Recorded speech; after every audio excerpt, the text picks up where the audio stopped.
कुंज बिहारी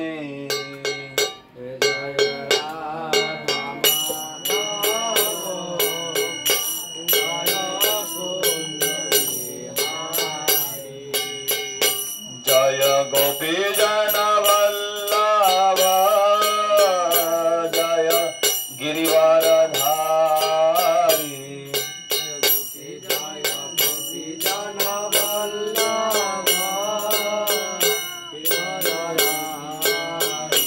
जय गोपी जन वल्लभ जय गिरिवरधारी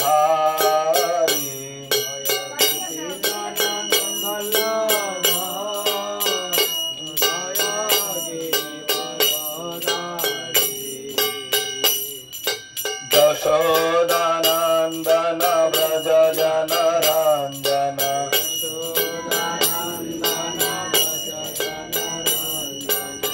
यमुना तीर वनचारी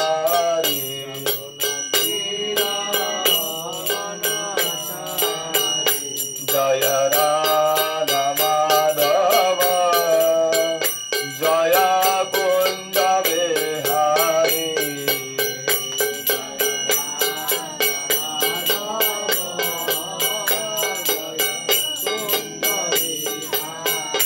जय श्री कृष्ण चैतन्य प्रभु नित्यानंद श्री अद्वैत गदाधर श्रीवासादि गौरा भक्त वृंद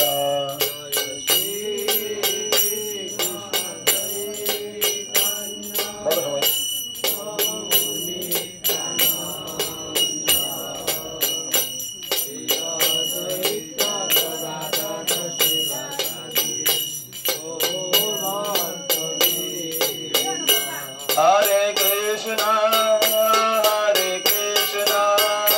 कृष्णा कृष्णा हरे हरे हरे राम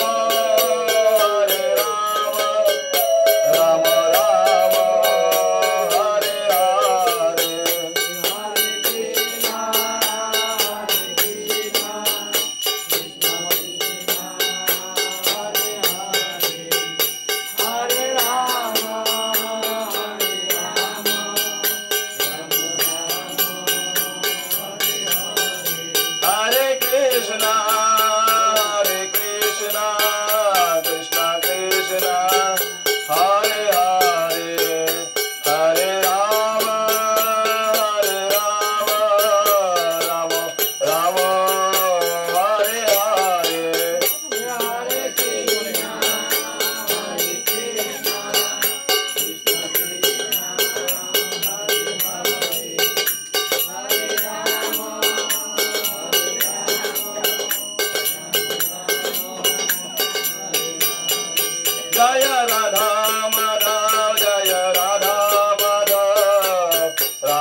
ओम अज्ञानतिमिरन्धस्य ज्ञानाञ्जनशलाकया चक्षुरुन्मीलितं येन तस्मै श्रीगुरुवे नमः। श्रीचैतन्यमनोभीष्टं स्थापितं येन भूतले स्वयं रूप कदा मह्यं ददाति सपदान्तिकं। वन्देऽहं श्रीगुरु श्रीयुतपदकमलं श्रीगुरुन् वैष्णवांश्च श्रीरूपं साग्रजातं सहगण रघुनाथान्वितं तं सजीवं साद्वैतं सावधूतं परिजनसहितं श्रीकृष्ण चैतन्य देवं श्री राधा कृष्ण पादान सहगण ललिता श्री विशाखान्वितांश्च। नमोऽयं विष्णुपादाय कृष्णप्रेष्ठाय भूतले श्रीमते भक्ति वेदांत स्वामिनिति नामिने। नमस्ते सरस्वती देवे गौरवाणी प्रचारिणे निर्विशेष शून्यवादी पाश्चात्य देशतारिणे। हे कृष्ण करुणा सिंधु दीनबंधु जगत्पते गोपेश गोपिकाकांत राधाकांत नमोस्तुते। तप्त कांचन गौरांगी राधे वृंदावनेश्वरी वृषभानुसुते देवी प्रणमामि हरिप्रिये। वाञ्छाकल्पतरुभ्यश्च कृपासिन्धुभ्यैव च पतितानां पावनेभ्यो वैष्णवेभ्यो नमो नमः। वृन्दाय तुलसीदेव्यै प्रियाय केशवस्य च कृष्ण भक्ति प्रतिदेवी सत्त्ववत्यै नमो नमः। जय श्री कृष्ण चैतन्य प्रभु नित्यानंद श्री अद्वैत गदाधर श्रीवासदि गौर भक्त वृंद। हरे कृष्णा कृष्णा कृष्णा हरे हरे हरे राम राम राम हरे हरे। नारायणं नमस्कृतं नरं चैव नरोत्तमं देवीं सरस्वतीं व्यासं ततो जयमुदीरये। नष्टप्रायश भद्रेषु नित्यं भगवत सेवया भगवदुत्तमश्लोके भक्तिर्भवति नष्टकी। तमादिदेवं करुणानिधानं तमालवर्णं श्वेतावतारम् अपार संसार समुद्रसेतुं भजामहे भागवतस्वरूपं। मूकं करोति वाचालं पङ्गुं लङ्घयति गिरिं यत्कृपातमहं वन्दे श्रीगुरु दीनतारिणं परमानन्दमाधवं श्रीचैतन्य ईश्वरं। हरि ओं तत्सत्। ओम नमो भगवते वासुदेवाय। ओम नमो भगवते वासुदेवाय। ओम नमो भगवते वासुदेवाय। ओम नमो भगवते वासुदेवाय। विष्णुपादाय विष्णुष्टोत्तरजयपतः स्वामिते नमः। आचार्यपादाय निताय कृपापादाय गौरभक्ताय नमः। हरे कृष्ण সবাইকে সুধী সজ্জন মণ্ডলী গৌর ভক্ত আপনাদের হরি কথা অমৃতে স্বাগত জানাই। আশা করি আপনারা সবাই ভালো আছেন। তো আজকে খুব শুভ দিন। আজকে হচ্ছে মহাপ্রভুর খুব অন্তরঙ্গ ভক্ত গদাধর পণ্ডিত অর্থাৎ তথা আমাদের কৃষ্ণলীলায় রাধারানী ছিলেন, ওনার আবির্ভাব তিথি। সেই উপলক্ষে প্রথমে দু চারটে আমরা ভগবদ গীতার শ্লোক পড়ব,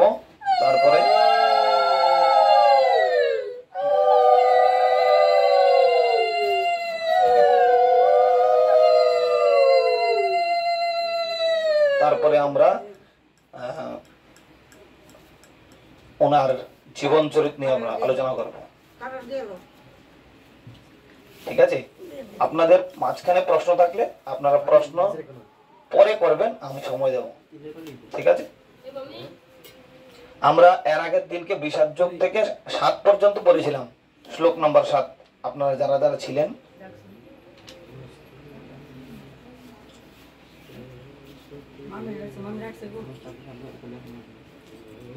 তো আমার সাথে সবাই আলোচনা করবেন।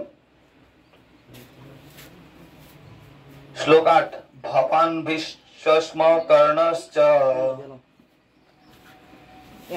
ভবান ভীষ্মশ্চ কর্ণশ্চ কৃপশ্চ সমিতিঞ্জয় অশ্বত্থামাপি কর্ণশ্চ সোমদত্তি তথৈব চ अन्ये च बहवः शूरा मदर्थे त्यक्त जीविता नाना शस्त्र प्रहरणा सर्वे युद्ध विशारदा अपर्याप्तं तदस्माकं बलं भीष्माभिरक्षितं पर्याप्तं तिदमेतेषां বলং ভীমাভিরক্ষিতম অয়নেষু চ সর্বেষু যথা ভাগমবস্থিতা ভীষ্মমেবাভিরক্ষস্তু ভবন্তঃ সর্ব এব হি তস্য সঞ্জয়ন হর্ষাৎ কুরু বৃদ্ধ পিতামহ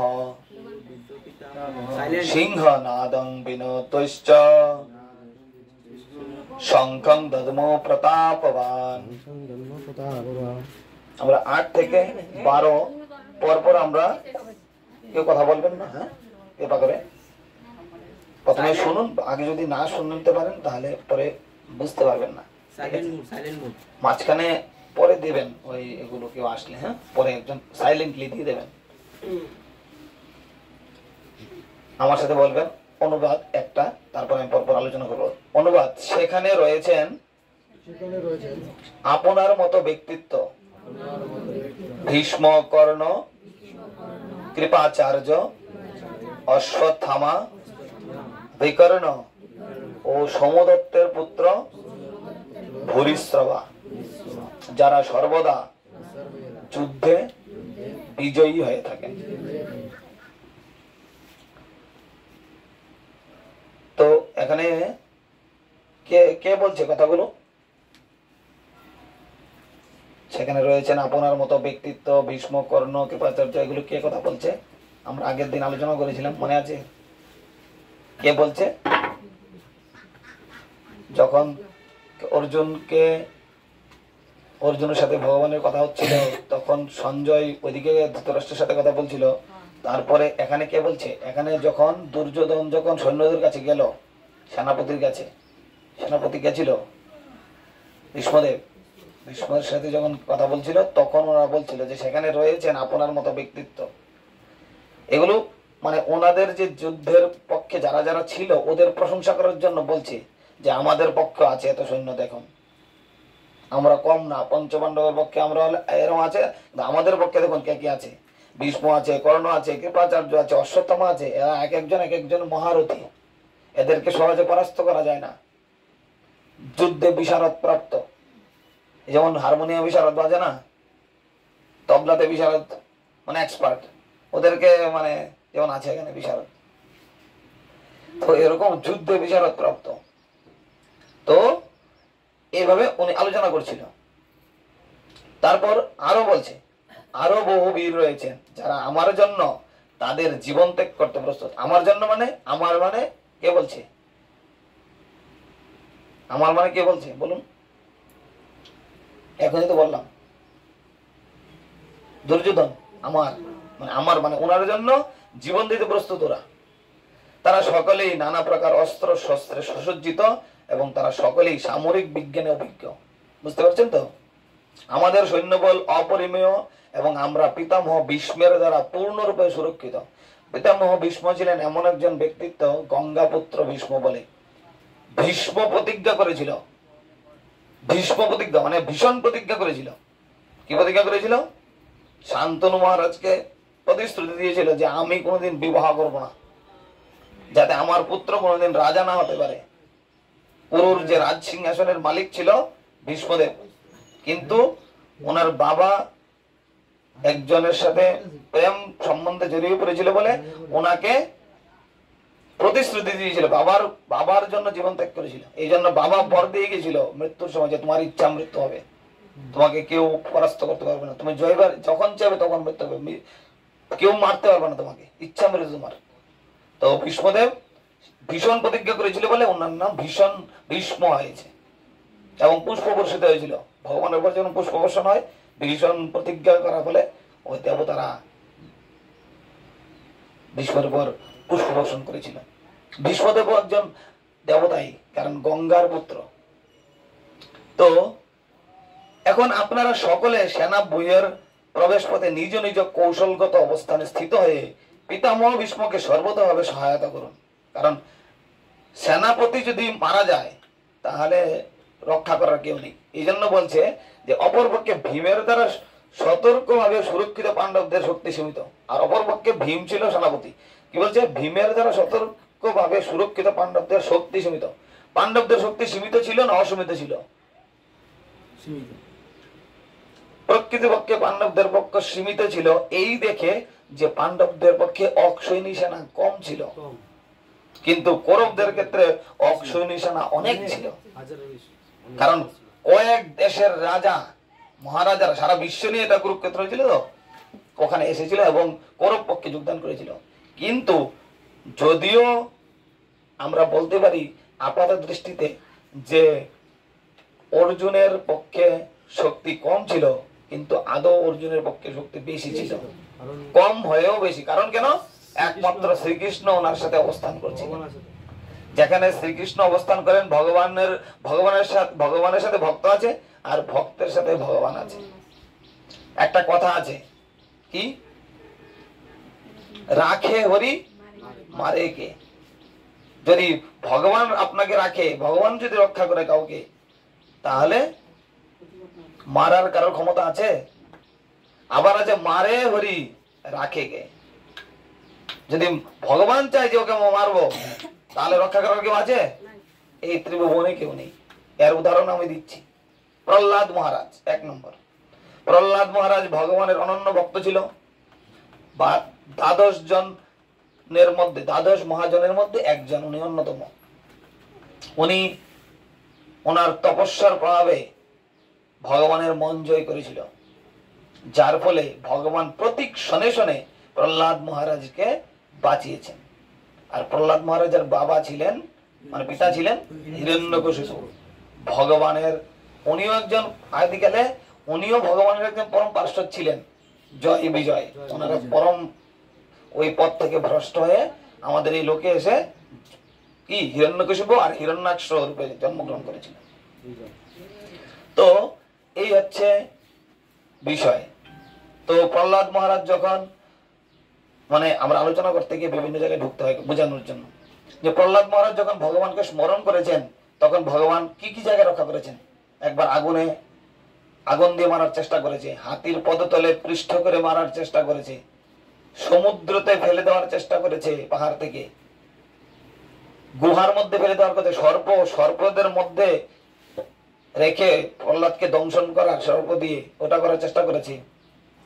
তারপর আরো অনেক অনেক যাতনা দিয়ে প্রহ্লাদ মহারাজকে মারার চেষ্টা করা হয়েছে, বিষ প্রয়োগ করে মারার চেষ্টা করা হয়েছে। লাস্টে জ্বলন্ত অগ্নি শিলা, মানে আমাদের যে স্তম্ভ আছে, স্তম্ভকে আলিঙ্গন করতে বলেছে। যে প্রহ্লাদ মহারাজের বাবা বলছে যে এটাতে আছে তোর ভগবান, বলছে এটাতে কেন, তোমার মধ্যে ভগবান আছে, তোমার যে সৈন্য সামন্ত সবার মধ্যে ভগবান আছে। তো ভগবান আছে তো সব জায়গায়, এই স্তম্ভ তো ভগবান আছে, আমরা আমাদের এই জড়দৃষ্টির দ্বারা দেখতে পারবো না। যখন প্রহ্লাদ মহারাজের মতো প্রেমাঞ্জন ছুরি, মানে প্রেমাঞ্জন, আমাদের প্রেম অঞ্জন, মানে আমাদের যে অঞ্জন, প্রেম রূপ অঞ্জন দ্বারা যদি আমরা দেখি, তাহলে আমরা সবাই সবার মধ্যে এবং সমস্ত বস্তুর মধ্যে ভগবানকে উপলব্ধি করতে পারবো। তো প্রহ্লাদ মহারাজ বললেন যে এটার মধ্যেও ভগবান আছে। তখন ঠিক আছে, তাহলে এই যে স্তম্ভটাকে উত্তপ্ত করে দেওয়া হোক। মানে আমাদের যখন আগুন দিয়ে কিছু জিনিস হিট করে দেওয়া হয়, তখন এটার মধ্যে ধরতে পারবো কি? যখন একটা লোহা আগুনের সংস্পর্শে আসে, তপ্ত হতে হতে হতে হতে হতে হতে হতে আগুন, এই লোহাটা আগুনে পরিণত হয়ে যায়, জ্বলন্ত আগুন, উল্কার মতো। তখন ওই লোহার গুণ থাকে না, আগুনের গুণ ঢুকে যায়। ঠিক তেমনি এইভাবে গরম করে দিয়েছিল, উত্তপ্ত করে দিয়েছিল, এবং তখন বলেছিল যে তুমি কি আলিঙ্গন করো। কেন? শাস্তি দেবে বলে, ভগবান আছে কিনা পরীক্ষা করার জন্য। কিন্তু প্রহ্লাদ যখন আলিঙ্গন করলো, এটা কি হয়ে গেল? ঠান্ডা হয়ে গেল। তো ভগবান আছে বলেই তো সম্ভব না। তারপর যখন এটাকে প্রয়োগ করতে গেল, ভাঙতে গেল, তখন কে এসছে? নরসিংহদেব। তার মানে ভগবান বুঝিয়ে দিলেন যে আমি স্থাবর, জঙ্গম এবং জড় সমস্ত কিছুর মধ্যে আছি, কণ কণ মে ভগবান আছে। আমরা আমাদের এই জড় দৃষ্টির মাধ্যমে, আমরা আগের দিন আলোচনা করেছিলাম, জড় দৃষ্টির মাধ্যমে আমরা শুধু দেখতে পাই না, কিন্তু এখানে সর্বত্র দেব দেবতা আছে। যখনই আপনারা ওই দৃষ্টি পেয়ে যাবেন, তখন আপনারা সবাইকে দেখতে পাবেন। তো তার জন্য কি প্রয়োজন? সুচিতা। তার জন্য কি প্রয়োজন? ভাব। ভাব কি করে আসবে? ভগবানের কথা যখন শুনবেন, ভগবানের পাঠ যখন করবেন, ভগবান তো সবার অন্তরই আছেন, যখন আপনি করবেন তখন ভগবান আপনাকে অনুপ্রাণিত করবে ওই পথে আসার জন্য, যে না এটা ভুল, এটা সঠিক, এটা অন্যায়, এটা ন্যায়। ভগবান আপনাকে পরিচালিত করবে। তো ভগবানের কথা যেখানে হয়, ভগবান সাক্ষাৎ ওখানে চলে আসেন। ভগবানের ভক্তরা যেখানে থাকেন, ভগবানও এখানে থাকেন। তো এই হচ্ছে বিষয়। তো এইভাবে বুঝাচ্ছি।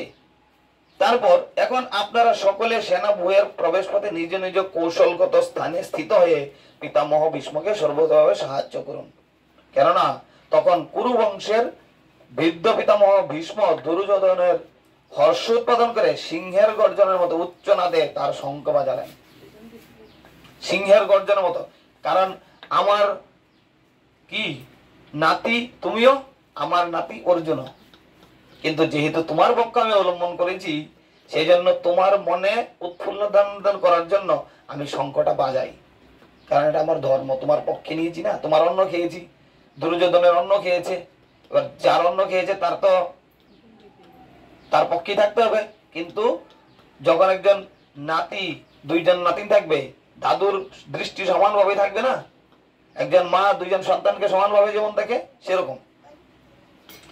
তারপর শঙ্খ, ভেরি, পনক, আনক, ঢাক এবং সিং সমূহ হঠাৎ একত্রে ধ্বনিত হওয়ার ফলে এক তুমুল শব্দের সৃষ্টি হলো।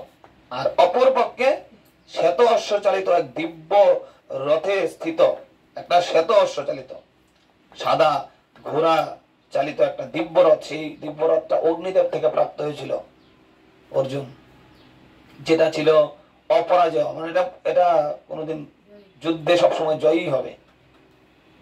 এবং অর্জুন উভয়ে দিব্য শঙ্খ বাজালেন। ভগবান কি শঙ্খ বাজালেন? ভগবান দিব্য শঙ্খ বাজালেন, অর্জুন দিব্য শঙ্খ বাজালেন। একটা হচ্ছে পাঞ্চজন্য, ভগবান বাজালেন পাঞ্চজন্য, আর অর্জুন বাজালেন দেবদত্ত। যখন ভীষ্মদেব গর্জন করে বাজালেন, তখন যেহেতু অন্যায়ের পক্ষে উনি বাজিয়েছেন, সেরকম ওরা ভয় পায়নি। কিন্তু যখন অর্জুন আর কৃষ্ণ, যারা ধর্মের প্রতিষ্ঠানের জন্য ভগবান এসছে না, যে পরিত্রাণায় সাধুনাং বিনাশায় চ দুষ্কৃতম ধর্ম সংস্থাপনার্থায় সম্ভবামি যুগে যুগে, সাধুদের পরিত্রাণ করার জন্য এবং দুষ্কৃতকারীদের বিনাশ করার জন্য, দুই কারণে ভগবান আসে। কি? সাধুদের রক্ষা করার জন্য, সাধুদের রক্ষা করবে, আর দুষ্কৃতিকারীদের বিনাশ করবে। বিনাশ করে ধর্ম সংস্থাপন করবে। ধর্ম সংস্থাপনার্থায় সম্ভবামি যুগে যুগে, আমি যুগে যুগে আসব। আমি যদি আসি এবং আমার পাশাপাশি যদি কোনো অসুবিধা হয়, আমি আমার দূত পাঠিয়ে দেব। যেমন মহাপ্রভু, আসুন চলে আসুন, সামনে চলে আসুন। যেমন মহাপ্রভু কে স্বয়ং কৃষ্ণ, উনি ভারতবর্ষে ভগবত প্রাণী, ভগবত তত্ত্ব প্রচার প্রসার করেছেন।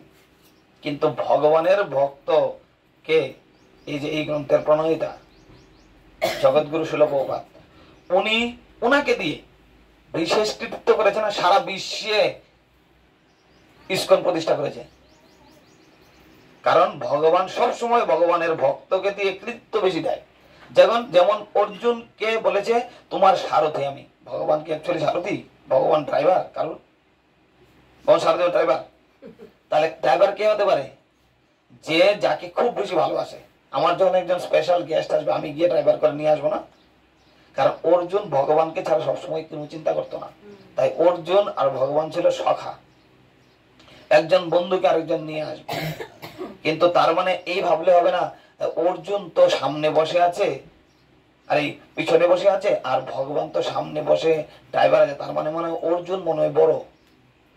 অনেকের ভাবনা হবে না যে মালিক মানে অর্জুন, তাহলে অর্জুন মনে ভগবান থেকে, মানে অর্জুন মনে ভগবান না। এটা হচ্ছে ভগবান ভগবানের ভক্তকে মহিমা প্রদান করে সবসময়, বুঝার চেষ্টা করবেন। বলছে আমি কোনো পক্ষে যুদ্ধ করবো না, দেখো তুমি আগে থেকে আমাকে বেছাই করো না, এদিকে নারায়ণ সেনা আছে আর একদিকে আমি একা, আমি কিন্তু অস্ত্র উঠাবো না, এবার তুমি চয়েস করো কোন পক্ষে আমি থাকবো। বলছে তুমি আমার পক্ষে থাকো। ভক্ত তো বুঝবে না, ভগবান থাকলেই হয়ে যাবে। আর অপরপক্ষে দুর্যোধন বলছে যে না না ঠিক আছে, অর্জুন তো তাহলে মূর্খামি করলো, তাহলে আমি নারায়ণী সেনা নিয়ে নেবো, আমি জয়ী হব। নারায়ণ আছে, তাহলে নারায়ণ যেখানে থাকবে নারায়ণী সেনা উল্টো পক্ষে কাজ করবে। নারায়ণ এদিক দিকে, আরেকজন নারায়ণী সেনা, মালিক বসে আছে এদিকে, নারায়ণী সেনা অপর পক্ষে, নারায়ণী সেনার প্রয়োগ হবে? তো এই হচ্ছে বিষয়। তো এইভাবে আলোচনা হচ্ছে কোথায়? ভগবদ্গীতার আলোচনা হচ্ছে অর্জুনকে নিয়ে কৃষ্ণের ধর্মক্ষেত্রে কুরুক্ষেত্রে। কুরুক্ষেত্র কেন? কুরু নামক একজন তপস্বী ওখানে তপস্যা করেছিল, তপস্বী ছিল, এই জন্য কুরুক্ষেত্র। এটা জানেন, কুরু নামে একজন ঋষি ছিলেন, ওই জন্য কুরুক্ষেত্র। তো এইভাবে পরিচালিত যখন হচ্ছিল তখন সবার মনে সন্দিগ্ধ, সবার মনে আশঙ্কা ছিল। ওইদিকে সঞ্জয় ধৃতরাষ্ট্রকে বলছেন, সিসি ক্যামেরা লাগানো আছে ওখানে, সিসি ক্যামেরা মানে আমরা যখন এখন সিসি ক্যামেরা দূরে লাগিয়ে আমরা এখন মোবাইলে দেখতে পারি, ঠিক তেমনি ওখানেও সিসি ক্যামেরা ছিল না, মানে দিব্য দৃষ্টি ছিল, ঠিক আছে, সিসি ক্যামেরা আমরা বোঝানোর জন্য বোঝাচ্ছি। তো ওইভাবে দেখে ঘরের বসে সব বুঝতে পারছিল যে কি হচ্ছিল না হচ্ছিল। তো এভাবে যখন ওনার পরামর্শ দিচ্ছিল তখন ধৃতরাষ্ট্র কোনোদিন চায়নি অর্জুন আর কুরু আর পাণ্ডবদের মধ্যে আপোষ মীমাংসা হোক, সব সময় চেয়েছিল আমার 100 জন পুত্রের জয় হোক, আর ওদেরকে আমি আমার পিতৃ অধিকার থেকে বঞ্চিত করব। এক বাবার যদি 5 জন সন্তান থাকে তাহলে 5 জন সন্তানের যে সম্পত্তি ওই বাবা সমানভাবে ভাগ করে দেবে, এটাই হচ্ছে শাস্ত্র অনুমোদিত। যেমন কেউ মা 5 জন সন্তানকে সমানভাবে দেখে, কোন মা সন্তানকে আলাদাভাবে নজরে দেখে কি? দেখে না। ঠিক তেমনি যখন পাণ্ডব মারা গেছিল, পাণ্ডবপুত্র না, পাণ্ডব রাজা যখন মারা গেছিল তখন ধৃতরাষ্ট্র ওনার অধিকার যখন এসে গেছে তখন ওনাদের পুত্রকে বঞ্চিত করেছিল এবং বিভিন্নভাবে নির্যাতিত করার চেষ্টা করেছিল।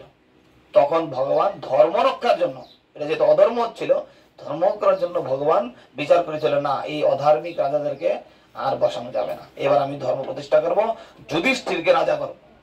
সেই জন্য ভগবান ভক্তের মহিমা প্রচার করেন ধর্ম সংস্থাপনার্থায়, আমি যে বললাম ধর্ম সংস্থাপনার্থায় সম্ভব, আমি ধর্ম স্থাপন করবো এই যুদ্ধের মাধ্যমে।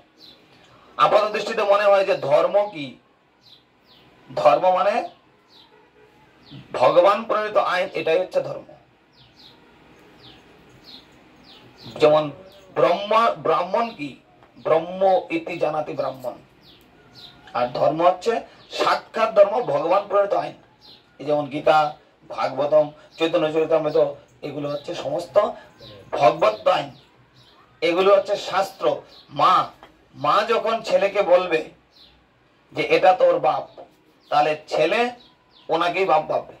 ঠিক তেমনি আমাদের মা হচ্ছে এই শাস্ত্রগ্রন্থ। মা বলে দিচ্ছে যে তোর বাবাকে, অর্থাৎ পরম পুরুষোত্তম ভগবান শ্রীকৃষ্ণকে।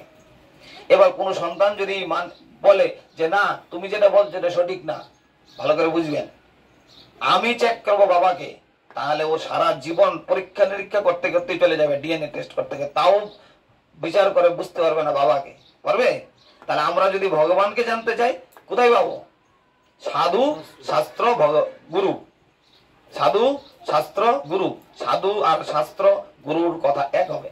তাহলে সাধুরা সময় শাস্ত্রের কথা বলবে আর শাস্ত্র গুরু এক বাক্যে কথা বলবে, 3 যখন মিলে যাবে তখনই বুঝতে পারবে এটা সঠিক। তাহলে ভগবান শাস্ত্রে বলছে ঈশ্বর পরম কৃষ্ণ সচ্চিদানন্দ বিগ্রহ অনাদির আদির গোবিন্দ সর্ব কারণ। আমরা এই পথে আজকে অ্যাটলিস্ট আমরা বুঝে যাই যে দেব দেবী আর ভগবান এক না। আগের দিন আলোচনা করেছিলাম, শুনতে পেয়েছিলেন যে ভগবানের অঙ্গ প্রত্যঙ্গ হচ্ছে দেব দেবী আর ভগবান হচ্ছে সাক্ষাৎ। যেমন এই গাছ তুলসী মারানি, যেমন গাছ, এটা সাধারণ গাছ না, এর ওই গাছ, এই গাছের গোড়ায় জল দিলে ডালপালা অটোমেটিক হয়ে যায়।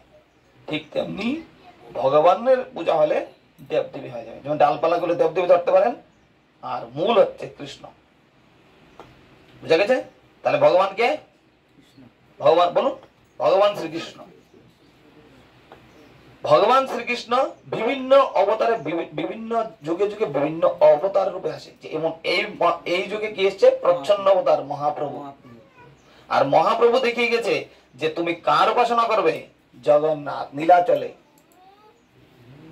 তাহলে আমরা বলি না জগন্নাথের প্রণাম মন্ত্র, নীলাচল নিবাসায় নিত্যায় পরমাত্মনে বলভদ্র সুভদ্রাভ্যং জগন্নাথায় তে নমঃ। তো ভগবান দেখিয়ে গেছে যে মহাপ্রভু বলছে যে এইভাবে তুমি আমাকে সারেন্ডার করবে। বলুন হরে কৃষ্ণা কৃষ্ণ কৃষ্ণ হরে হরে, হরে রাম রাম রাম হরে হরে। এটা মহাপ্রভু দেখিয়ে গেছে এইভাবে। দেখবেন মহাপ্রভু নিত্যানন্দ সবসময় এরকম থাকে, গৌরনিতাই, তাই না? কেন থাকে এরকম? এরকম করতে বলছে, মানে এরকম মানে সারেন্ডার, কারোর পক্ষে আমি আত্মসমর্পণ করলাম। যখন পাকিস্তান এই যুদ্ধ চলছে, এখন পাকিস্তান ইন্ডিয়া, এখন ইন্ডিয়া ঢুকবে, আর পাকিস্তানের সৈন্যরা কি অটোমেটিক ওরা করবে। এবার তারপর আবার ইন্ডিয়া কিন্তু গুলি জ্বালাবে না যখন সারেন্ডার করে দেবে। ঠিক তেমনি আমরা যখন ভগবানের সামনে, পরমপুরের সামনে এরকম করবো, তখন জগন্নাথ বলবে এরকম আয়। জগন্নাথ তো ভগবানই না, জগন্নাথ দেব সবসময় এরকম করে রাখে যে তুমি এরকম করো। মহাপ্রভু দেখাচ্ছে তুমি এরকম করো, আর জগন্নাথ বলছে তুমি এরকম করো। তাহলে তুমি যদি সারেন্ডার করো, আমার গলায় আলিঙ্গন দাও। বুঝতে পারছেন? আর জগন্নাথ হচ্ছে আরো কৃপালু। জগন্নাথ একমাত্র জগন্নাথ যে কোনো বছরে 2 বার জগন্নাথকে কেউ দর্শন করতে যায় না। ঠিক আছে, আমি যাবো ওদেরকে দর্শন দিতে, রাস্তায় বেরোয়, রথযাত্রায়। হ্যাঁ, তাহলে ভগবান কিরকম কি বলুক। আবার স্নান যাত্রায় বেরোয় গর্ভগৃহ থেকে। আর কোন ভগবান এরকম দয়ালু না। কলিযুগে জগন্নাথের প্রসাদ পেয়ে মানুষ উদ্ধার পেতে পারে। আর এই প্রসাদ এনেছিল বিমলা দেবী, মানে দুর্গা দেবী। দুর্গা দেবীর আরেক নাম বিমলা দেবী। জগন্নাথ পুরীতে যে প্রসাদ আমরা পাই, এই প্রসাদ বিমলা দেবীর কারণে। তো এটা আরেক লীলা কাহিনী, আরেকদিন বলবো। তো এইভাবে আমরা সতত যদি আমরা ভগবানের চরণ পদ্মে আশ্রয় গ্রহণ করে ভগবানের লীলামৃত শ্রবণ করে থাকি, ভগবানকে উপলব্ধি করার চেষ্টা করি, তাহলে ভগবান আমাদের হৃদয়ে তো বসে আছেন। আমাদের স্বতঃস্ফূর্ত ভাবে আমাদের ভক্তি এবং ভক্তিমূলক সেবা আমাদের প্রদান করবেন। যেমন আপনারা যদি ইন্টারেস্ট দেখিয়েছেন আজকে আসার জন্য, ইন্টারেস্টটা কে দিয়েছে? আমি দিয়েছি না, মোহিত ভগবানের ভিতরে বসে আছে, ভক্তরা অ্যারেঞ্জমেন্ট করছে, এইসব ভক্ত ভগবান অনুপ্রেরণা দিচ্ছে বলে আজকে সুন্দর একটা আয়োজন হয়েছে। আস্তে আস্তে ভগবত গীতা আপনারা চর্চা করুন। এই গ্রন্থটা আপনাদের মধ্যে, আমি বলছিলাম এর আগের দিনে, এই গ্রন্থটা আপনাদের কার কার নেই বলবে হাত উঠান। এই গ্রন্থটা, এই গ্রন্থটা কিন্তু আছে, সবার কাছে আছে, হাত উঠান কার কাছে নেই। আর সবার কাছে আছে?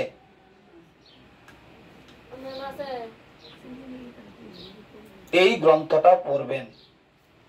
এই গ্রন্থটা যখন আলোচনা হবে দরকারে নিয়ে আসবেন। যখন আমি পড়বো তখন আপনি দেখে দেখেও, ওই যে উচ্চারণটা বলি, দেখে দেখে বাংলা দেখে দেখে বলতে পারবেন। এবং আপনি নোট করতে পারবেন যে আমি কোন জায়গাটা আলোচনা করছি। কোনো প্রশ্ন থাকলে আপনি প্রশ্ন রেখে দিলেন, আমি আসলাম, পাঠ শেষে প্রশ্ন করলেন, আমি বলি বুঝিয়ে দেবো। বুঝতে পেরেছেন? তাহলে এটাই হচ্ছে ভগবত চর্চা। এখানে কোনো আলাদা কোনো আমি কিছু বলছি কি? সব তো ভগবানের এখানে লেখা আছে, শুধু আমরা আলোচনা করছি। একজন শ্রবণ করবে, একজন কীর্তন করবে।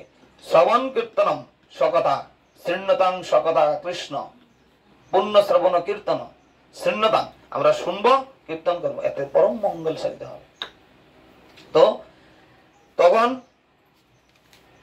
ভীষ্মদেবের শঙ্খের সঙ্গে বৈসাদৃশ্য দেখিয়ে শ্রীকৃষ্ণ অর্জুনের হস্ত স্থিত শঙ্খকে দিব্য বলে বর্ণনা করা হয়েছে। দিব্য শঙ্খের ধ্বনি এই সংকেতেই প্রদান করলো যে ভগবান শ্রীকৃষ্ণ পাণ্ডব পক্ষে যোগদান করার জন্য অপর পক্ষের বিজয়ী হওয়ার কোনো আশাই ছিল না। আর কেউ জিতবে না, যেহেতু ভগবান ওদিকে চলে গেছে। জয়স্তু পাণ্ডবোত্তরাং যেসাং পক্ষে জনার্দন। জয়স্তু, জয় হয়ে যাবে। যে পক্ষে জনার্দন আছে সেই পক্ষে বিজয় অবশ্যম্ভাবী হবেই। তাহলে ভগবান শ্রীকৃষ্ণ তাদের সঙ্গে থাকার জন্য বিজয় সর্বদা পাণ্ডবপুত্রদের মতো ব্যক্তিদের সঙ্গেই থাকে। ভগবান যখন যেখানে থাকেন সৌভাগ্য লক্ষ্মী, যেটা বলছিলাম সৌভাগ্য লক্ষ্মী সেই স্থানে অবস্থান করেন। নারায়ণ যেখানে থাকবে সেখানে লক্ষ্মী থাকবে। লক্ষ্মী নারায়ণ ছাড়া থাকে না। আমরা অনেক সময় লক্ষ্মী পূজা করি একা একা নিয়ে বাজার থেকে কিনে আনে, আসলে কি যেটা হবে? লক্ষ্মী কোনোদিন থাকে নাকি নারায়ণ ছাড়া? লক্ষ্মী শাস্ত্রে বলছে চঞ্চল, সব সময়, কোনোদিন নারায়ণ ছাড়া থাকবে না। লক্ষ্মী শত সহস্র, শাস্ত্রে বলছে শত সহস্র লক্ষ্মী দেবী ভগবানের পদে সেবা করে, পদসেবা, পাদ সেবন। এবং ছবি তো আপনারা দেখবেন সবসময় লক্ষ্মী দেবী বিষ্ণুর পাদ সেবা করছে। তাহলে আমরা যখন লক্ষ্মী দেবী পূজা করবো, লক্ষ্মী দেবী পূজা করতে অসুবিধা নেই, নারায়ণকে বসান সাথে, অর্ডার দিয়ে দেবেন যারা যারা আপনার লক্ষ্মী পূজা করেন নতুন করে, যে আপনি নারায়ণ আর লক্ষ্মী একসাথে দেন আমাকে, তাহলে আপনার লক্ষ্মী পূজা সাকসেস। বুঝতে পেরেছেন? বাজার ওই অর্ডার দিয়ে দেবেন, বলে দিলাম, ঠিক আছে? এটা ভালো করে বুঝবেন। লক্ষ্মী কোনদিন নারায়ণ ছাড়া থাকবে, যেমন রাধারানী কৃষ্ণ ছাড়া থাকে না, থাকে, ঠিক তেমনি সেইভাবে লক্ষ্মী নারায়ণ এক। লক্ষ্মীকে পূজা করেন, কোনো অসুবিধা নেই, কিন্তু একা লক্ষ্মীকে পূজা করেন না। এটা আমি বলছি, শাস্ত্র সিদ্ধান্ত। সবসময় নারায়ণ আর লক্ষ্মীকে নিয়ে একসাথে পূজা হবে, কিছু না হয় একটা ছবি বাঁধিয়ে নেবেন, ওটা দিয়ে পূজা করবেন, পূজা রেখে দিয়ে, বাস হয়ে গেল, ঠিক আছে? তো সৌভাগ্য লক্ষ্মী সেখানেই অবস্থান করেন, আর কারণ সৌভাগ্য লক্ষ্মী সর্বদাই তার পতির অনুগামী। আমি বলছি কি না, শাস্ত্র বলছে পতির অনুগামিনী। তাই বিষ্ণু বা শ্রীকৃষ্ণের দিব্য সংকন্দনীর মাধ্যমে ইঙ্গিত করা হয়েছিল যে অর্জুনের জন্য বিজয় ও সৌভাগ্য প্রতীক্ষা করছে। তাছাড়া যে রথে দুই সখা উপবিষ্ট ছিলেন তা অগ্নিদেব অর্জুনকে দান করেছিলেন, ওই যেটা বললাম। এবং এটি এই ইঙ্গিত বহন করেছিল যে এই রথ ত্রিভুবনের সর্বত্র বিজয় লাভে সমর্থ। আরো একটা কারণ ছিল, কি কারণ? একটা হিডেন কারণ ছিল। অর্জুন মানে ভগবানের প্রাণপ্রিয় সখা, কৃষ্ণ মানে রামচন্দ্র, আর রামচন্দ্র যেখানে থাকে সেখানে হনুমান অবশ্যই থাকবে।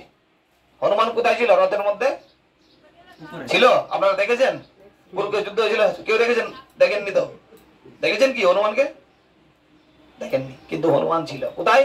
ওই যে বিজয় পতাকা ছিল উপরে রথের, ওই রথের মধ্যে হনুমান পতাকা চিহ্ন ছিল, ওই হনুমান ছিল। যেখানে হনুমান জয় শ্রীরাম মানে বিজয় এসে যাবে। কারণ রামচন্দ্রকে হনুমান গিয়ে লঙ্কাপুরীতে আগুন লাগিয়ে দিয়েছিল না? রাবণ কি করেছিল? সীতা দেবীকে অপহরণ করার চেষ্টা করেছিল। সীতা দেবীকে পেরেছে কি অপহরণ করার? অ্যাকচুয়ালি সীতা দেবীকে অপহরণই হয়নি, সীতা দেবী থেকে আলাদা একটা রূপ বেরিয়েছে। অগ্নিদেবী যখন পরীক্ষা করেছিল সীতা দেবীর রূপই জানি, সীতা দেবী থেকে একটা মায়া বেরিয়েছে, ওই মায়াকে রাবণ নিয়ে গেছে। আর সীতা দেবী জায়গায় ছিল, সীতা দেবী প্রোটেক্ট করে নিয়েছিল। আমাদের একটা নাটক চলছিল সাফারি প্রোগ্রামে, এটা দেখিয়েছে। সীতা দেবীকে অপহরণ করেনি রাবণ, কারণ সীতা দেবীকে স্পর্শ করার ক্ষমতা রাবণের নেই। এটা লীলা করার জন্য সীতা দেবী থেকে একটা বেরিয়ে গেছে, এটা হচ্ছে মায়া, যা নয়। মায়া মানে কি? যা নয়। আমরা যা দেখতে পাচ্ছি যেটা নয় সেটা হচ্ছে মায়া, আর কৃষ্ণ কেন্দ্রের ছাড়া যেটা হবে সেটাই মায়া। এবার এইভাবে নিশ্চিত হয়েছিল যে অর্জুনের বিজয় অর্থাৎ পাণ্ডবদের বিজয় অবশ্যম্ভাবী। তো আজকে এই পর্যন্ত থাক। আর আমি আজকে গদাধর পণ্ডিতের চরিত্র কথা একটু বলছি, যেহেতু আজকে গদাধর পণ্ডিতের আবির্ভাব তিথি। আপনারা শুনুন। শ্রী শ্রী গদাধর পণ্ডিত গোস্বামী। শ্রী গদাধর পণ্ডিত শিশুকাল থেকেই মহাপ্রভুর সঙ্গী। ভালো করে শুনবেন, হ্যাঁ? আমি আরেকটা টপিকে ঢুকে গেছি। এ হচ্ছে গদাধর পণ্ডিত কে ছিলেন, ভালো করে বুঝুন। জানেন পঞ্চতত্ত্ব দেখেছেন? পঞ্চতত্ত্ব পাঁচজন পঞ্চতত্ত্ব ভালো করে বুঝবেন, প্রশ্ন থাকলে পরে করবেন। হ্যাঁ, পঞ্চতত্ত্ব মাঝখানে ছিল মহাপ্রভু অর্থাৎ ভগবান স্বয়ং শ্রীকৃষ্ণ। ভগবানের ডান দিকে মানে ভগবানের ডান দিকে হচ্ছে নিত্যানন্দ প্রভু বলদেব, তারপর হচ্ছে অদ্বৈত প্রভু। অদ্বৈত প্রভু মানে সদাশিব বা মহাবিষ্ণু, যেই জন্য ওনাদের চরণে তুলসী পত্র দেওয়া যায়। আর বাদিকে ভগবানের বাদিকে সবসময় কি অবস্থান করেন? লক্ষ্মী দেবী। আর লক্ষ্মী দেবী অর্থাৎ সীতা দেবী অর্থাৎ রাধারানী, উনি গদাধর পণ্ডিত রূপে এসেছে, যে এটা হচ্ছে গদাধর পণ্ডিত মহাপ্রভুর দিকে গদাধর। তারপর হচ্ছে শ্রীবাস পণ্ডিত অর্থাৎ নারদ মুনি। পঞ্চতত্ত্ব তো বুঝে গেলেন। এই পাঁচজন এই মহিমা মানে এই ভক্তলীলা করেছে, সবাই পুরুষ রূপ, পুরুষ দেহ পেয়েছে, কিন্তু ওরা এক এক সময় কৃষ্ণলীলায় বিভিন্ন রূপ। এখানে পর্ব দেখবেন। শ্রী গদাধর পণ্ডিত শিশুকাল থেকেই মহাপ্রভুর সঙ্গী। শ্রী গদাধরের পিতার নাম শ্রী মাধব মিশ্র, মাতার নাম শ্রী রত্না দেবী, সেই রত্নাবতী দেবী। তিনি মায়াপুরে শ্রী জগন্নাথ মিশ্রের গৃহেও সন্নিকটে থাকতেন। রত্নাবতী দেবী শচী দেবীকে বড় ভগিনীর ন্যায় দেখতেন। তার সঙ্গে সর্বদা মেলামেশাদি করতেন। শিশুলীলার সময় শ্রী গৌর হরি গদাধরকে সঙ্গে নিয়ে কখনো স্বীয় অঙ্গনে, কখনো গদাধরের গৃহে বিবিধ ক্রীড়া করতেন। গ্রামের পাঠশালায় উভয়ে একসঙ্গে অধ্যয়ন করতেন। শ্রী গদাধর বয়সে মহাপ্রভুর থেকে কয়েক বছরের ছোট ছিল। মহাপ্রভু ক্ষণকালও গদাধর ছাড়া থাকতে পারতেন না, মানে ভগবান যে লক্ষ্মী দেবী ছাড়া কখনো থাকে না, এটাই বোঝাচ্ছে। গদাধরও মহাপ্রভু ছাড়া এক ক্ষণ থাকতে পারতেন না। শ্রী গৌর গণেশ দেবিকায় তিনি ব্রজে শ্রী ভৈষবানু কুমারী শ্রী রাধা, তিনি অধুনা শ্রী গদাধর পণ্ডিত নামে খ্যাত। শ্রী দামোদর কৃত করচায় শ্রী বাসুদেব ঘোষ ঠাকুর লিখেছেন, আগম অগোচর গোরা অখিল ব্রহ্মপর বেদ উপর না জানে পাষণ্ডী মতি ভোরা নিত্য নিত্যানন্দ চৈতন্য গোবিন্দ পণ্ডিত গদাধর রাধে। চৈতন্য যুগল রূপ কেবল রসের কূপ অবতার সদাশিব সাথে অন্তরে নবগণ বাহিরে গৌরতনু যুগল রূপ পরকাশে কহে বাসুদেব ঘোষে যুগল ভজন বসে জনমে জনমে রহু আসে। শ্রী চৈতন্য চরিতামৃতে বর্ণনা করা আছে, পণ্ডিতের ভাব মুদ্রা কহন না যায় গদাধর প্রাণনাথ নাম হইল যায়। পণ্ডিতে প্রভুর ক প্রসাদ কহন না যায় গদাইর গৌরাঙ্গ বলি যারে লোকে গায়। এগুলোর ব্যাখ্যা করলে সারা দিন কেটে যাবে আর শেষ হবে না, ভিতরে ভাব আছে, এগুলো আপনারা এখন বুঝবেন না। তো আস্তে আস্তে আমি শুধু আজকে পাঠ করছি, কারণ এখানে আজকে গদাধর পণ্ডিতের মহিমা আলোচনা হচ্ছে। তো শ্রী ঈশ্বরপুরী নবদ্বীপ মায়াপুরে শ্রী গোপীনাথ আচার্যের গৃহে, ঈশ্বরপুরী কে ছিলেন? মহাপ্রভুর কে গুরু, দীক্ষা পেয়েছিল। আচার্যের গৃহে কয়েক মাস অবস্থান করেন। সেই সময় প্রণিপাত তার স্নেহ করে গদাধরকে স্বরচিত কৃষ্ণ লীলামৃত নামক গ্রন্থ অধ্যয়ন করান। গদাধর পণ্ডিতের আপনার কৃত পুঁথি পরায়ণ নামক কৃষ্ণ লীলামৃত পড়িয়েছেন। শ্রী গদাধর পণ্ডিত শৈশবকাল থেকে ধীর, শান্ত, নির্জনতা প্রিয় ও বৈরাগ্যবান ছিলেন। শৈশবে গৌর সুন্দর খুব চঞ্চল ভাবে প্রকট করে তাকে ন্যায়ের ফাঁকি জিজ্ঞাসা করতেন, মানে আইনের ফাঁক জিজ্ঞেস করতেন। কে? মহাপ্রভু। বলে না আইনের ফাঁক আছে, মহাপ্রভু জিজ্ঞেস করতেন গদাধরকে আইনের ফাঁকটা কোথায়, লীলা করে। তিনি তার থেকে কখনো দূরে থাকতে যাইতেন, এই জন্য গদাধর তার থেকে দূরে চলে যেতেন, কিন্তু গৌর সুন্দর তাকে ছাড়তেন না, মানে মহাপ্রভু তাকে ছাড়তেন না। আর বলতেন, গদাধর কিছুদিন বাদে আমি এমন বৈষ্ণব হব যে আমার দ্বারে ব্রহ্মা শিবাদিও আসবে। মানে দেখেন এখানে বুঝাচ্ছে ভগবান, বলছে কিছুদিন পরে আমি এমন ভক্ত হব, কে বলছে? মহাপ্রভু, যে আমার দ্বারে মানে আমার দরজায় ব্রহ্মা শিবাদিও আসবে, মানে ব্রহ্মা শিব আসবে, মানে বুঝিয়ে দিচ্ছে ইনডাইরেক্ট আমি ভগবান। তাহলে ভগবান ব্রহ্মা শিব কার দরে আছে? ভগবানের কাছে আছে না। শিব হচ্ছে পরম বৈষ্ণব, আমরা শিবকে ভগবান বলবো না, শিব পরম বৈষ্ণব। বৈষ্ণব জ্ঞানে পূজা করবেন। শাস্ত্রে বলছে বৈষ্ণবানাং যথা শম্ভু, বৈষ্ণব শিরোমণি, ওনাকে বৈষ্ণব জ্ঞানে অবশ্যই সেবা করতে পারেন, কিন্তু ভগবান জ্ঞানে করলে পাষণ্ডী হয়ে যাবেন। বুঝতে পেরেছেন? গুরু মহারাজকে একজন প্রশ্ন করেছে যে আমি যদি শিবের আরাধনা করি কোনো অপরাধ আছে, কোনো অসুবিধা আছে? বলছে না, কোনো অসুবিধা নেই। তুমি যদি বৈষ্ণব জ্ঞানে শিবের আরাধনা করো তাহলে ভালো, বৈষ্ণবের কৃপা পাবে, কিন্তু ভগবান জ্ঞানে শিবের পূজা করবে না। ভগবান না, ভগবান একমাত্র কে? ভগবান। উনি অঙ্গপ্রত, ওনার হচ্ছে পরম সেবক বৈষ্ণব। যেমন দেখেন না বৈষ্ণব, এই বৈষ্ণবের শিরামণি হচ্ছে শিব। যার নামানন্দে শিব বসন না জানে, যার নামে বসন মানে কি বলছে, যার নামানন্দে মানে যার নামের আনন্দে শিব বসন, মানে আমরা যে পড়ি বসন পড়তে ভুলে যায়, বুঝলেন? শিব হচ্ছে এরম বৈষ্ণব। তো গদাধর পণ্ডিত শৈশবকাল থেকে ধীর পড়েছে তো গদাধর পণ্ডিত মুকুন্দ দত্তকে অত্যন্ত স্নেহ করতেন। আমরা দেখবেন গৌর কথা মুকুন্দর কথা বলি, কোন কোন স্থানে সাধু সন্ন্যাসী নবদ্বীপে এলে মুকুন্দ সবসময় গদাধরকে জানাতেন। কোন যদি সাধু সন্ন্যাসী আসতো, মুকুন্দ গদাধরকে বলতো চলো এখানে সাধু এসেছে, দর্শন করে আসি। কারণ কেন?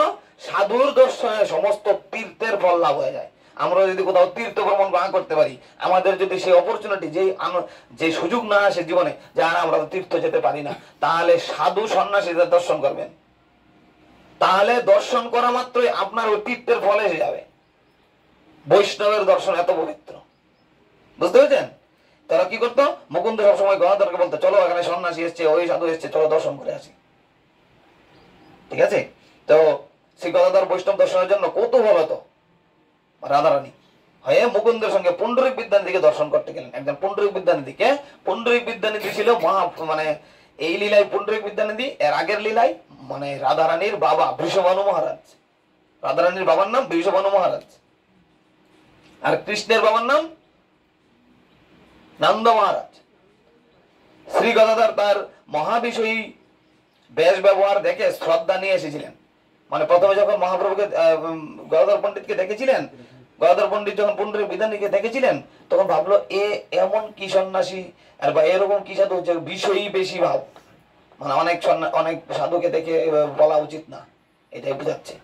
কিন্তু যখন এই গদাধর এই বিষয় বলছে যে অপরাধ হয়েছে আমার, বৈষ্ণবের এত বিষয়ের মতো ব্যবহার কেন? বৈষ্ণব তো সাধারণ থাকবে, তাহলে এত বিষয়ী কেন? দেখুন আমাদের ইস্কনের সন্ন্যাসী হাইফাই গাড়ি নিয়ে চলে। এইভাবে অনেকে বলতে পারে আরে এরা আবার এত বড় বড় গাড়ি করতে দেয়, এরা কি নিজে কিনে? এরা তো ওরা ভক্তরা দেয়, শিষ্যরা দেয়, তাই না? তো এইভাবে বলছে, এই দেখে ওই জ্ঞান করা উচিত না। তো বৈষ্ণবের তো বিষয়ের মতো ব্যবহার করেন। মুকুন্দ গদাধরের মন জানতে পারে একটি কৃষ্ণ থেকে শ্লোক শুরু করলো। একটা শ্লোক বলছে। মুকুন্দ দত্ত যখন পুণ্ডরিক বিদ্যানিধিতে পূর্বরিত ছিলেন, তখন তার কণ্ঠস্বর ছিল খুব ভালো, যে গান পারে তার গলা খুব ভালো কণ্ঠস্বর, সেই জন্য একটা গান বা শ্লোক বলল। যেই শ্রবণ করলেন অমনি কৃষ্ণ কৃষ্ণ বলে রোদন করতে করতে ধরাতলে মূর্ছিত হয়ে বললেন। ওই যে খুব দেখতে বিষয়ের মতো মনে হচ্ছিল পুণ্ডরিক বিদ্যানিধিকে, যখন মুকুন্দ গান করলো কৃষ্ণ কৃষ্ণ যেই বললো, হঠাৎ করে উনি সমস্ত মূর্ছিত হয়ে পড়ে গেছে। আমরা কি মূর্ছিত হয়ে সদা পড়ে যেতে পারি? কারণ অষ্টসাত্ত্বিক বিকার আমাদের মধ্যে নেই। সে অষ্টসাত্ত্বিক বিকার মহাভাবের পরে হয়, যখন প্রেম চলে আসে তখন। তো শুনিলেন মাত্র ভক্তি যোগের বর্ণন, বিদ্যানিধি লাগিলেন করিতে ক্রন্দন। যেই ভগবানের কথা স্মরণ করছেন, শুনলো চোখ দিয়ে জল বেরোচ্ছে। আমাদের মধ্যে আমাদের হৃদয়টা পাষাণ হয়ে আছে, এই জন্য ভগবানের কথায় চোখ দিয়ে জল আসে না। যেদিন ভাববো যে ভগবানের কথা শুনে চোখ দিয়ে জল পড়ছে, ভগবানের বিরহে ক্রন্দন হচ্ছে, তখন ভাববো যে আমাদের হৃদয়টা ঠিক হচ্ছে। কারণ পাষাণ পর্যন্ত মহাপ্রভুর লীলা শুনে, মহাপ্রভুর পাষাণ বাঘ ভল্লুক ঝাড়খণ্ডে বাঘ ভল্লুক সমস্ত বন্য পশুরা নৃত্য করেছে। ভাবতে পারেন, এই গ্রন্থে আছে। আমরা দেখি বাঘ সিংহকে খেয়ে নিচ্ছে, সিংহ ওই পশুকে খেয়ে নিচ্ছে, হরিণকে খেয়ে নিচ্ছে, কিন্তু হরিণ বাঘকে নাচতে দেখেছেন একসাথে? এই লীলাতে আছে। তাহলে মহাপ্রভুর কি হুঙ্কার, এই মহাপ্রভুর আলোচনা হচ্ছে। তো আমাদের মহাপ্রভুর লীলা শুনে আমার মতো ব্যক্তির চোখ দিয়ে জল পড়ে না। যেদিন চোখ দিয়ে জল পড়বে সেদিন ভাববো যে আমি সাকসেস। সেদিন আমাদের জীবন ভগবানের জন্য যেটাই করবেন, ভগবানের যদি চোখ দিয়ে জল পড়েও যায় তাতে জীবন সাকসেস। অন্যদের জন্য চোখ জল পড়িয়ে লাভ নেই। ভগবানের জন্য কাঁদুন, ভগবানের জন্য নৃত্য করুন। ভগবানের জন্য বলছে, নৃত্য করলে আমাদের পূর্ব জন্মার্জিত যত পাপ রাশি আছে সব নষ্ট হয়ে যাবে। যেমন এই গাছটা, পাতাটা শুকনো আছে, লাড়া দিলে পাতাগুলো সব ঝরে পড়ে যাবে। পাখি বসে আছে, পাখি উড়ে যাবে। পাপ পক্ষী আমাদের মধ্যে আছে। যখন আমরা নাচবো ভগবানের সামনে, নৃত্য করব, তখন ভগবানের প্রসন্নতা বিধানের জন্য ভগবানের দৃষ্টি যদি আমাদের মধ্যে পড়ে, তাহলে জন্ম মৃত্যুর পরাপার হয়ে আমরা ভগবানের কাছে চলে যাব। অনেকে ভাববে যে ভগবানের কাছে নাচার কি আছে, বলেন অনেকে। ভগবানের সামনেই তো নাচবেন। কার সামনে নাচবেন? জড়জাগতিক মানুষেরা দেখবেন ডিস্কো ডান্সে যায়, ওই ক্লাবে যায়, সেই ক্লাবে যায়। আমরাও নাচি কার সামনে? ভগবানের সামনে। তাহলে ওই ডিস্কো ডান্সটা কোনো কাজে লাগবে না। আর যে এই যে ভগবত চর্চা হচ্ছে, এই যে নৃত্য হচ্ছে, এটা আনন্দ দেবে ভিতর থেকে। ওই দিনকে বলেছিলাম না, সুখ, শান্তি, আনন্দ। আমরা আনন্দের জন্য সন্ধান করছি, কারণ ভগবান হচ্ছে আনন্দের সমুদ্র, আনন্দের রাজ। বস্ত্রালয়ে গেলে বস্ত্র পাবেন, দুঃখালয়ে থাকলে দুঃখ পাবেন। এটা হচ্ছে দুঃখালয়। ভগবান দুঃখ দিয়ে রেখেছে যে আমাকে স্মরণ কর।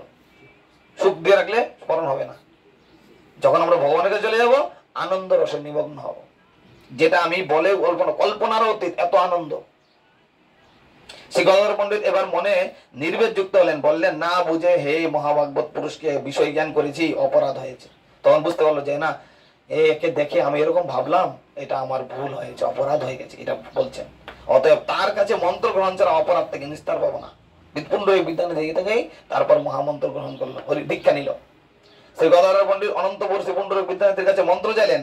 শ্রী মুকুন্দ পুণ্ডরিক বিদ্যানাথের নিকট গদাধর পণ্ডিতের সবিশেষ পরিচয় বললেন। মুকুন্দ বলে দিল পরিচয়টা। তা শুনে বিদ্যানাথী বড়ই হর্ষিত হলেন।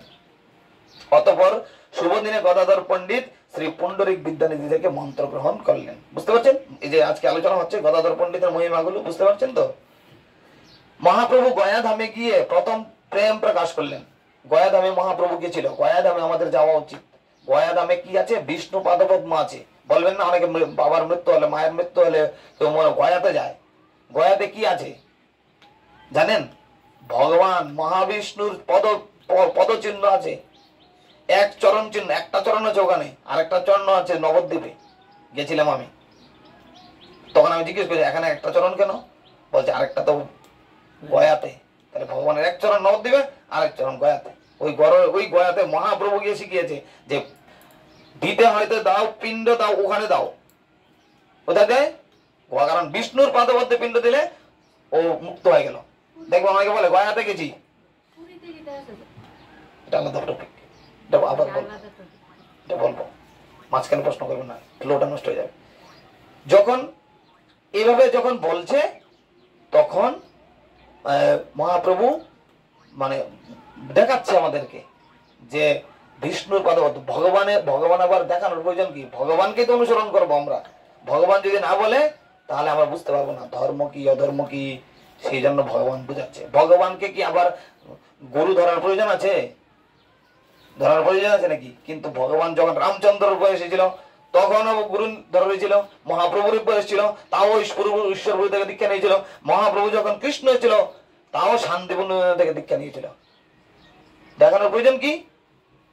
কারণ যারা যেমন পলিটিক্যাল লিডার একটা কাজ করলে এর চালাবেলার এমনি কাজ করবো।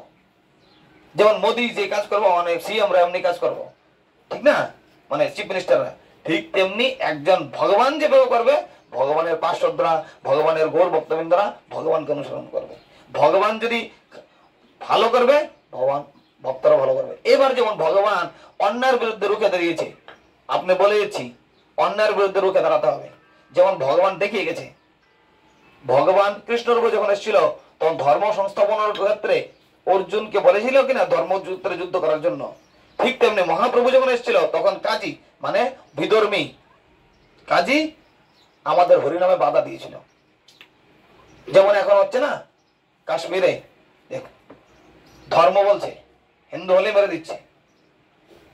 তাহলে আমরা কি এর জন্য কি মুসলমান হয়ে যাবো নাকি? আমরা আমাদের ধর্ম করব। স্বধর্মে নিধনং শ্রেয়, নিজের ধর্মে মরলেও ভালো। তাহলে এটা বুঝাচ্ছে যখন কাজী মহাপ্রভুর সংকীর্তনে বাধা দিল, ঢোল বেল ভেঙে দিয়েছে, দেখেন বুঝাচ্ছে। তখন মহাপ্রভু কি সবাইকে বলেছে ঠিক আছে হরিনাম করো, ঘরে বসে হয়ে যাবে? বলেছে? বলেছে? মহাপ্রভু কি বলেছে? ঠিক আছে হরিনাম করো, সাথে মশাল জ্বালাও। মশাল জ্বালিয়ে সব সংকীর্তন আরো বেশি করে এসেছে। এসে কাজীর বাড়িতে যাবো আজকে, দেখি কি বলে। কাজীর সাথে আলোচনা আছে। তাহলে ইউনাইটেড হয়ে গেছে, একত্রিত, একত্রাদি বল। এই যখন আমরা একত্রিত থাকবো তখন আমাদের কিছু করবে না। তো কি হয়েছে? তখন কাজীর বিরুদ্ধে গেছে, কাজীর কাছে গিয়ে বলছে এই ব্যাপার তোমার কি হয়েছে? তখন কাজী বলছে, আমি শর্টকাট বলছি, কাজী বলছে যে দেখো মহাপ্রভু আমি তোমার অতিথি। মহাপ্রভু বলছে আমি তোমার অতিথি, তুমি কেন ঘরের ভিতরে লুকিয়ে আছো? এখন তুমি তো হরিনামে বাধা দিয়েছ। তখন কাজী বলছে যে দেখো আমি তোমার মামা হই। মামা হয়ে শিখেছে। এখন বলছে মামা হই, এর আগের দিন আমি তোমাকে এখন বলছি, চুপচাপ শোনো। কি হয়েছে? আগের দিন রাত্রেবেলা একজন স্বপ্নে দেখেছি, একজন খুব সিংহরূপ এসে আমার বুক চিরে দিয়েছে। সিংহটা কে? নরসিংহদেব। দেখো, তোমাকে আমি কাপড়টা সরিয়ে দেখালো, দেখো আমার বুকের মধ্যে এখনো ছাপ আছে। ভগবান যে ধরে যে চিরছে, বলছে তুই ভুল ভেঙেছিস, আমার মৃদঙ্গ ভেঙেছিস, আমার হরিণে বাধা দিয়েছিস, আজকে তোর লাস্ট হয়ে, নাহলে তোর বংশকে উৎপাত করে দেবো। কে বলেছে? নৃসিংহদেব। আর কাজী ভয় পেয়ে গেছে। এটা কাজী বলছে, আমার এখন তোমাকে দেখে মনে হচ্ছে তুমি সেই ব্যক্তি। মহাপ্রভুকে বুঝে গেছি, তাহলে কাজীকে অনুসরণ করতে হবে। কানে কাজী মুসলমান হয়ে হরিনাম, তারপর বলেছে আমি তোমার কাছে একটা ভিক্ষা চাই। মহাপ্রভু কাজীকে বলছে আমি তোমার কাছে একটা ভিক্ষা চাই, কি? হরিনাম সংকীর্তনে কোনোদিন বাধা দেবে না। এই যে নবদ্বীপ মায়াপুর, আগে মায়াপুর ছিল না, নাম মিয়াপুর ছিল, মিয়া মুসলমানরা থাকতো, এখন হয়েছে মায়াপুর। তো তারপর থেকে আর মুসলমানরা বাধা দেয় না। এই যে রাজাপুর জগন্নাথ আছে, যাবেন আপনারা দর্শন করবেন মায়াপুরে, এ প্রচুর মুসলমানের কাহিনী, সব ভক্ত হয়ে গেছে। হরিদাস ঠাকুর কাজীর সমাধি আছে, আমরা গেছি। প্রথমে তো আমি যেতে যাইনি, কাজী এই তো মুসলমান যাবো না, আমি বুঝতে পারিনি তখন, না না এই ভক্ত হয়ে গেছে। তারপর মহাপ্রভু পরম ভক্ত হয়ে চরণে পড়ে গেল মহাপ্রভুর। আর মহাপ্রভু নিজের হাতে একটা গাছ, কদম, মানে আমরা কি বলি, কাঠগুলাছি বলি না, এটা হচ্ছে চাপা ফুল গাছের কি বসিয়েছিল। এই গাছ এত বিশাল বটবৃক্ষের মতো হয়ে আছে, কোনোদিন ফুল পড়ে না এমন নেই, সব সময় ফুল পড়ছে। আর এত ঝাঁপ ঝন্টা এত আসে, এই গাছ থেকে কোনো ঢাল ভাঙে পড়ে না। আমরা কোনদিন কদম, আমরা এই চাপা ফুল হয়তো এতটুকু দেখবো, আর ওই গাছটা দেখবেন বটবৃক্ষের মতো হয়ে আছে। বটবৃক্ষ এত বড় হয় না, বুঝতে পেরেছেন? এটা হচ্ছে মহাপ্রভুর লীলা। মহাপ্রভুর এমনও লীলা আছে, বললে শেষ হবে না। মহাপ্রভুর এমনও লীলা আছে যে ভক্তদের সামনে আমের আটি নিয়ে আনতে বলেছে। আমের আটি, সিজন ছিল না আমের, আমের আটি পুঁতেছে, গাছ বড় হলো, চোখের সামনে আমটা আস্তে আস্তে গাছ বড় হলো, পাতা ধরলো, পাতা ধরে আমটা ফুল ফুটলো, মুকুল হয় না, মুকুল ফুটে আম হয়ে গেল। এই আম ভক্তদের সামনে পাচ্ছে, একে বলো না, এবার মহাপ্রভু ভোগ লাগিয়েছে ভগবানকে, বলে নিজে খেয়েছে প্রথমে, আছে লীলাতে, তারপর ভক্তদের খেয়েছে। এই আম, এটা আম ঘাটা, আম ঘাটা আছে পশ্চিমবঙ্গে, ওখানে এই ভগবানের মহাপ্রভুর লীলা, বুঝতে পেরেছেন? সিদ্ধ বকুল গাছ আছে, বকুল ফুল, বকুল গাছ, রাজা অর্ডার দিয়েছে এই বকুল ফুলটা অনেক বড়, এটা কাটতে হবে। তাহলে সৈন্যরা, এবার ভক্তরা তো দেবে না কাটতে, মহাপ্রভু কি করেছে, সিদ্ধ বকুল, এটার ভিতরে পুষ দিতে এসেছে, কাটতে এসেছে, ভিতরে থেকে ফাঁপা, তাহলে ফাঁপা নিয়ে কি করবে? গাছটার ভিতরে যে ফাঁপা থাকে আমি নিয়ে কি করবো? এরকম গাছ এখনো দাঁড়িয়ে আছে, এখনো আছে, আমরা গেছি। ফাঁপা, তো ফাঁপা নিয়ে কি করবো? তো হঠাৎ ফাঁপা হয়ে গেল। এই হচ্ছে ভগবানের, আর ভগবানের সবকিছুর লীলা মহিমা। এগুলো গাছগুলো এখনো আছে। ভগবান এই যে কালীয় দমন করেছিল, কালীয় নাগ, এই গাছ এখনো আছে, 5000 বছর পুরানো, আমরা দেখে এসেছি। যেটাতে ভগবান উঠেছিল, উঠার পরে কালীয় নাগে, মানে যে সাপের মধ্যে নেচেছিল, ওই গাছ এখনো আছে, 5000 বছরের পুরানো। তো এই গাছ কল্পবৃক্ষ, যা প্রার্থনা করবেন তাই ফলবে। আমরা কি প্রার্থনা করবো? ধন দেন, জন দেন, আবার দেন, আবার আসি এখানে, আবার পিটাপিটি করি, আবার সংসার দুঃখ পাই, এরকম না। ভগবানের প্রার্থনা, ভগবান আমাকে প্রেম দাও, যাতে আমি তোমার সেবা থেকে বঞ্চিত না হয়, এটাই আমাদের একমাত্র বিষয়। যদি এটা বলে যায়, আর আমি তোমার কাছে কি চাইবো? তোমাকেই চাই। যে এরকম চেয়েছিল অর্জুন, অর্জুন বুদ্ধিমান ছিল না, ভগবান থেকে কি চেয়েছে? রথ চেয়েছিল, ভগবানের আংটি চেয়েছিল, আংটি খুলে দিয়ে দাও, সোনার হার দিয়ে দাও, আমার মেয়ের বিয়ে দিয়ে দাও, আমার ছেলের চাকরি দিয়ে দাও, চেয়েছে? আমরা চাই, কিন্তু আমরা মানে ভগবানকে চাই না, এটাই সব চাই, ভগবানকে চাই না। আরে তুমি আমার কাছে চলে আসো। ভগবানকে চেয়ে নিয়েছে অর্জুন, যে তুমি কিচ্ছু লাগতো না, আমার অক্ষয়নী সেনা, নারায়ণী সেনা কিছু লাগবে না, তুমি আমার কাছে চলে আসো, বাস হয়ে যাবে। তাহলে ভগবান হচ্ছে মালিক, ওনাকে যদি আমি রাখি তাহলে আমার সব অটোমেটিক এসে গেছে। যেমন আমি উদাহরণ দিয়েছিলাম, 2000 টাকার মধ্যে 50 টাকা, 100 টাকা, 500 টাকা সব আছে, 5 টাকা, 2 টাকা, 1 টাকা, তাহলে আমি আর 1 টাকা 2 টাকা চেয়ে লাভ কি? 2000 টাকা দিয়ে লাও নাকি? তাহলে এই হচ্ছে বিষয়। এইভাবে যদি আমরা ভক্তি করি, এই হচ্ছে গদাধরের কিছু লীলা। ঠিক আছে, তো তারপর গদাধর পণ্ডিত শ্রীমদ ভাগবত পাঠ করতেন। ছোট বলছি, গদাধর পণ্ডিত যখন শ্রীমদ ভাগবত পাঠ করতেন এবং ভাগবত পাঠ, তখন গদাধর পণ্ডিতের পাঠ শুনতেন মহাপ্রভু স্বয়ং বসে, আজকে যার আবির্ভাব তিথি। আর ভাগবত পাঠে ওনার এত মানে চোখ দিয়ে জল বেরোতো যে প্রত্যেকটা বিন্দু বিন্দু এই ভাগবতের গ্রন্থে পড়লে, যেমন আমি যদি জল ঢালি এটার মধ্যে, কি হবে, কাগজের এই পাতাগুলো কি মুছে যাবে না, উঠে যাবে না? তখন এই জলের বিন্দুতে সমস্ত ভাগবতের এই লেখা উঠে গেছে, উঠে যেত। তারপর এগুলো বুঝতে পারত না কি লিখেছে, এরকম লীলা। এত চোখ দিয়ে বিয়ে হতো। আর মহাপ্রভু সবসময় শুনতেন, মহাপ্রভু বলতেন যে তুমি ধ্রুব চরিত্রটা পাঠ করে দাও, প্রহ্লাদ চরিত্র পাঠ করে দাও। মহাপ্রভু বিশেষ ধ্রুব চরিত্র প্রহ্লাদ চরিত্র বেশি পাঠ শুনেছে, কারণ ধ্রুব চরিত্র আর প্রহ্লাদ চরিত্র 5 বছরের বালক। ঠিক আছে, ওর বয়স কত? 10। তোমার থেকে আরো 5 বছরের ছোট, ভাবছো? বাবু আপনাদের সামনে দেখুন, এর থেকেও 5 বছর ছোট বাচ্চা ভগবানকে পেয়ে গেছে 6 মাসে। ধ্রুব মহারাজ লাস্টে যখন তপস্যা করেছে, বায়ু আটকে দিয়েছে, ইন্দ্রের সিংহাসন হিলছে, যে এরকম কে তপস্যা করছে, একবার বায়ু নিয়ে 1 মাস বন্ধ, সব স্তব্ধ হয়ে গেছে, সব প্রাণী শ্বাস নিতে পারছে না, সব আকাল লেগে গেছে, এরকম তপস্যা। তাহলে ভগবান আসতে বাধ্য হলো, এসে গেছে 6 মাসে। বলছে কি চাও বলো, কি চাও, কি তপস্যা করছো তুমি? আর ধ্রুব আর কিছু বলতে পারছে না। তখন ভগবানের হাতে দেখবেন শঙ্খ চক্র গদা পদ্ম থাকে, ভগবান শঙ্খটাকে মাথায় যেন স্পর্শ করে দিলাম, তো মাথায় যেন স্পর্শ করে দেবে। আর মানে দেখবেন অনেক সময় ভীত হয়ে গেলে আমরা কিছু বলতে পারি না, ঠিক তেমনি হয়ে গেছিল। ধ্রুব মহারাজ তো ভগবানকে চেয়েছে, আর ভগবান এসে গেছে করুরকে নিয়ে, আর ধ্রুব মহারাজ কিছু বলতে পারছে না।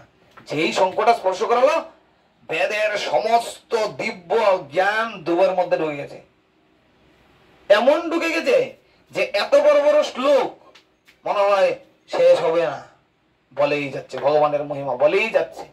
তার মানে বোঝা গেল কি, ভগবানের কৃপাতেই ভগবানের কথা বলা যায়। এটা থেকে সিদ্ধান্ত হলো, এটা সিদ্ধান্ত বলছি এবার। ওই দিনকে সিদ্ধান্ত বলেছিলাম, সিদ্ধান্ত মানে কি, যে ভগবানের কৃপা হয়েছে না, হাতটা লাগিয়ে দিয়েছে। যেমন আপনাদের গুরুদেব যদি আপনাদের মাথায় আশীর্বাদ দিয়ে আমার আশীর্বাদ পেয়ে গেছেন, এবার দিব্য জ্ঞান হৃদয় প্রকাশিত, বলে না আমরা গান, দিব্য জ্ঞান হৃদয় প্রকাশিত গান আছে না, দিব্য জ্ঞান, এটা দিব্য জ্ঞান। গুরুদেব যদি কৃপা করে, বৈষ্ণব যদি কৃপা করে, দৃষ্টির মাধ্যমে কৃপা করে দিতে পারে, ধরতে হবে না, চোখ দিয়ে দর্শন করে দেবে, কৃপা দৃষ্টি দিয়ে দেবে। এই কৃপাতে সব হৃদয়ে চলে আসবে। আর হৃদয়ে দিব্য জ্ঞান যখন ঢুকে দেবে, প্রেম ভক্তির হৃদয় হবে, তখন আমি দেখতে পারবো ভগবানকে, তখন আমি আনন্দে মজ্জিত হতে পারবো। আর না হলে সারা জীবন শুধু আইসি রে, গেছি রে, খাইছি রে, বইসি রে, মন্দিরে গেছি, অনেকবার গেছি, কিন্তু ভগবানটা বুঝছি না, এরকম হইব। মানে বুঝাচ্ছে আপনাদের, এখানে কোনো বোঝানোর জন্য বলা হয়। আমরা সারা জীবন মন্দিরে ঘুরতে পারি, কিন্তু ভগবত উপলব্ধি নাও করতে পারি। আবার 1 মিনিটের জন্য, 1 সেকেন্ডও ভগবানকে উপলব্ধি করতে, সেরকম উদাহরণ আছে। খট্টাঙ্গ মহারাজ কয়েক সেকেন্ডে ভগবানকে উপলব্ধি করে নিচ্ছে, কয়েক সেকেন্ড, কয়েক মুহূর্ত।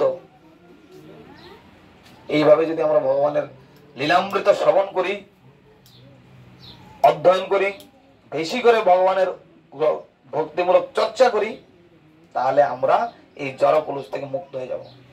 আস্তে আস্তে হবে। ভগবানকে সবাই প্রার্থনা করবেন, একত্রে থাকবেন, একত্রে থাকবেন সবসময়। বর্তমান পরিস্থিতি খুব বিপজ্জনক হয়ে যাচ্ছে। ভারতবর্ষ হিন্দুস্তান, কিন্তু হিন্দুস্তানে রামনবমী করতে দেবে না। এটা কি ধরনের ধর্ম? তাহলে আমাদের প্রকৃতপক্ষে ভারতে স্বাধীনতা হয়েছে কি? স্বাধীনতা তো হয়েছে পাকিস্তানের, যে ওখানে আমাদের থেকে বিভক্ত ভাগ হয়ে ওরা মুসলিম রাষ্ট্র করে নিয়েছে। ভাগ হয়েছে তো বাংলাদেশ হয়ে গেছে ওরা, কিন্তু ভারতবর্ষের আদৌ স্বাধীনতা হয়েছে? ভারতবর্ষে থেকে হিন্দু যদি সংখ্যাগরিষ্ঠ হয়েও মার খেতে হয়, আবার বাংলাদেশে সংখ্যা লঘু হয়ে মার খেতে হয়, মানে সংখ্যা গুরু হয়েও মার খেতে হয়, সংখ্যা লঘু হয়ে মার খেতে হয়। তাহলে সবসময় মারি খাবে নাকি? হিন্দু কি এতই কাপুরুষ? এত কাপুরুষ না। তাহলে ভালো করে, আমরা কারোর শত্রু না, কিন্তু আমাদের যখন ধর্মীয় কথা আসবে তখন আমরা কতদিন আর এইভাবে সহ্য করব? সহ্য করার একটা লিমিট আছে। তাহলে তো ভগবান অর্জুনকে বলে দিতে পারতো, ঠিক আছে তুমি ঘরে বসে থাকো, আর কি করবে, তুমি তো পাও না, সাম্রাজ্য দেয় না, কি করবে নাকি, ঘরে বসে থাকো বলেছে? উদাহরণ দিয়ে দেখাচ্ছে যে তুমি যুদ্ধ করো। মহাপ্রভু চাঁদকাজিকে বলেছে, চাঁদকাজি যখন আক্রমণ করে যখন বলেছে যুদ্ধ করতে বলেছে, চাঁদকাজি পায়ে পড়ে গেল, চরণে পড়ে গেল, চাঁদকাজি মহাপ্রভুর ভক্ত হয়ে গেল। এই ছিল আজকে কিছু লীলা। শ্রী গদাধর পণ্ডিত গোস্বামী কি জয়। মানে এবার আপনাদের মনে কোনো প্রশ্ন থাকলে বলেন। এই আমি আলোচনা করলাম, আধা ঘন্টা বলেছি, 1 ঘন্টা হয়ে গেছে।